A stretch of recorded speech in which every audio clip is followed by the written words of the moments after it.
What's going on, guys? Welcome back to another video. Today we're going to be doing Man City FIFA 21 ratings predictions. These are all my opinions, obviously, and this is the first football related piece of content I've done on my channel. Be sure to like, subscribe, share and all that sort of stuff. Yeah, let's just get into it now, I guess. Firstly, we're going to start with the goalkeepers. Backup, third choice, Scott Carson. Just here for homegrown purposes to make sure that we can fill out the requirements of the squad. Not much else really needs to be said about him.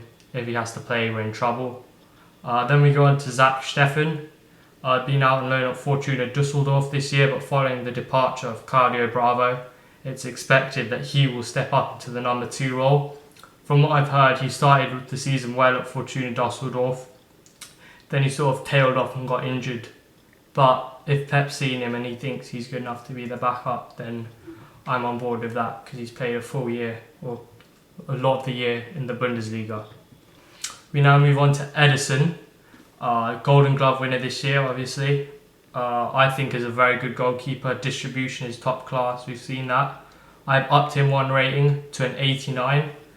I think that's fair considering that he's won the Golden Glove. I know a lot of people think Alisson is bad, but I don't.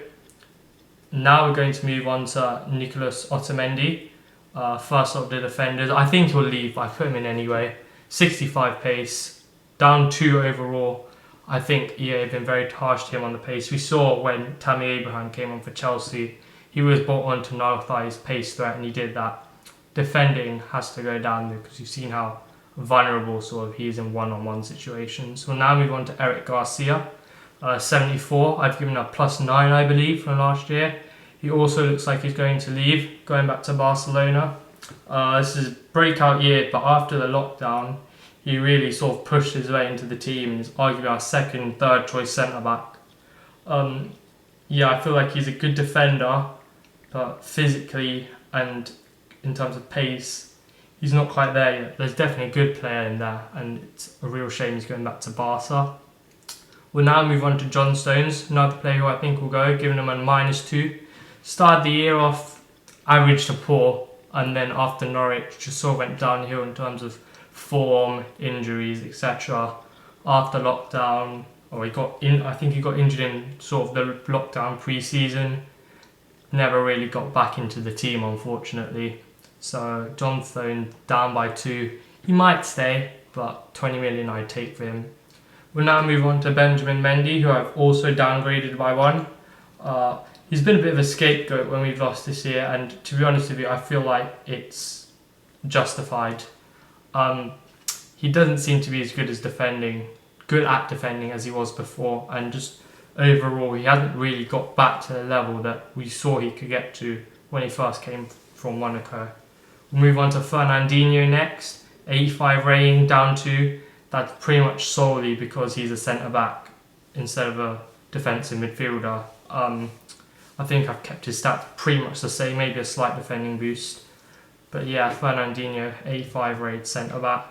I think he's solid enough there, but I prefer to see him used in central midfield. We'll now move on to Alexander Zinchenko,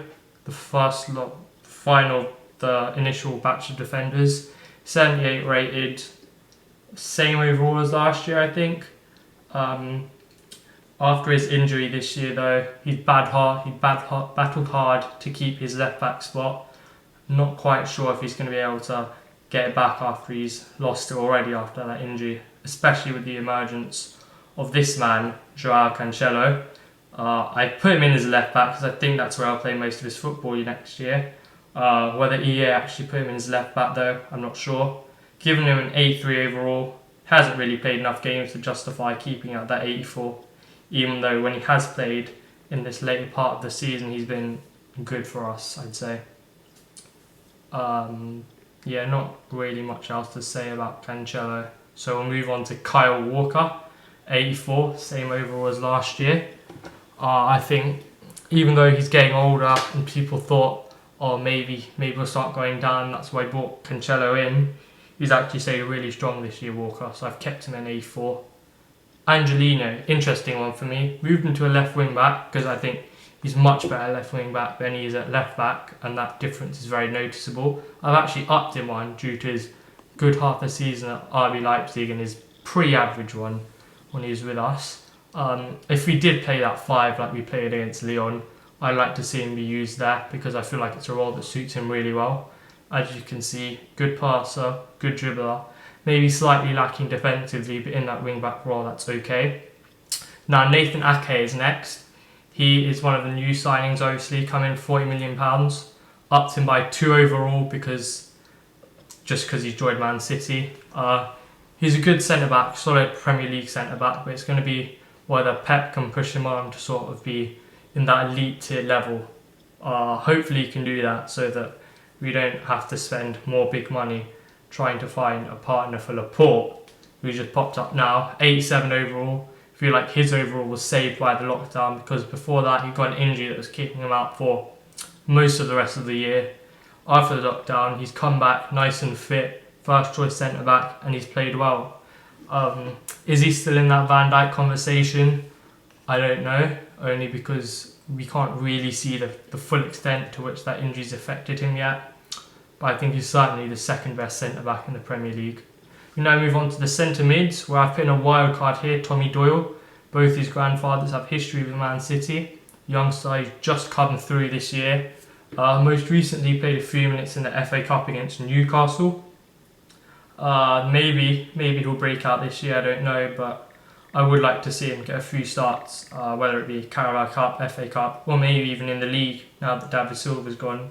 He is more of a creative player, so maybe he can fill that role, or maybe that role will be filled by Phil Foden. I've given him a +3 upgrade to 79. He might be up more because he's an EA youngster partner or whatever they're called. He's slowly moulding himself into a very good player. We've seen after lockdown he really hit some form initially, and that amounted in him getting picked over Mahrez for the Real Madrid Champions League game. Obviously he played on the wing there, so maybe he'll get a wing card. I still think his long-term future, his best position is at central attacking midfield. Now Ilkay Gundogan, before lockdown I know he played the most minutes of any City player, so that was actually surprising. After lockdown, hasn't played as much, been poor. I've kept him at 84 though, just due to his pre-lockdown form. We'll see with Gundo, we'll see. Now moving on to Rodri, who I think has been a sort of silent key member of our team this year. I've upped him by 1 overall to 86. I saw a stat the other day, loss percentage without him is 40, but with him it's 15. That really shows what he brings to the team. As well as the overall, I've also upped all of his individual stats because the stats he had before didn't really reflect an 85 overall player, but I feel like these ones reflect an 86 overall within what he sort of does: high passing, good defending, physicality in terms of like stamina and stuff. Now the big man, Kevin De Bruyne, 93 overall. Him, Messi, Ronaldo, Lewandowski are probably the 4 best players in the world now. I put them all at a 93 overall. 20 assists. Maybe there was a few sort of jammy ones that he could have got to beat Henry's record, but in the end he didn't end up getting them, so he equalled Henry's record, which I still think is remarkable. Been very good this year. Lots of goals as well, which is a big help.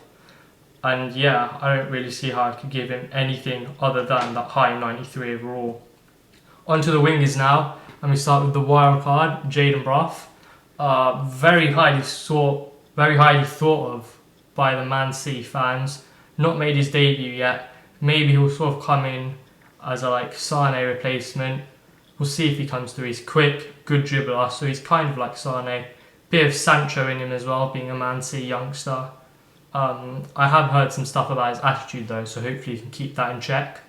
We'll now move on to Riyad Mahrez, who I've given a +2 upgrade. I think that's very fair considering he's got 20 goals and assists combined in the Premier League this year. Really kicked on after what was a pretty quiet first year last year. I think he's really kicked on, showed that he can match these players and really compete with them in order to get into Pep's ideal team. I think an 86 rating is more than fair for Riyad. When we compare him to someone like a Ferran Torres, who you might argue is a sort of younger version of him when you look at his stats, the new boy. Came in 21 million. Don't really know too much about him, but from what I've heard, he's more of a technical player, so maybe he's like a Mahrez or David Silva replacement. He wears 21, come from Valencia, etc. I've given him an 80 overall. I don't know, I think he'll be in and around that general sort of mark. Now, Bernardo Silva, downgraded him from 87 to 86. I think that's pretty fair. He's not really hit the heights and the consistent form that he did last year. At the start he was doing well, but it was just sort of a downwards graph in terms of performances from Bernardo at the end. And that's why he didn't make any of our Champions League teams. I've kept him as a right winger. People are calling for him to be moved to Cam, but he played more at Cam last year and he stayed right wing, so I'd expect him to be a right winger. Now, Raheem Sterling obviously missed a big tap-in against Lyon, but I still think he's had a phenomenal season.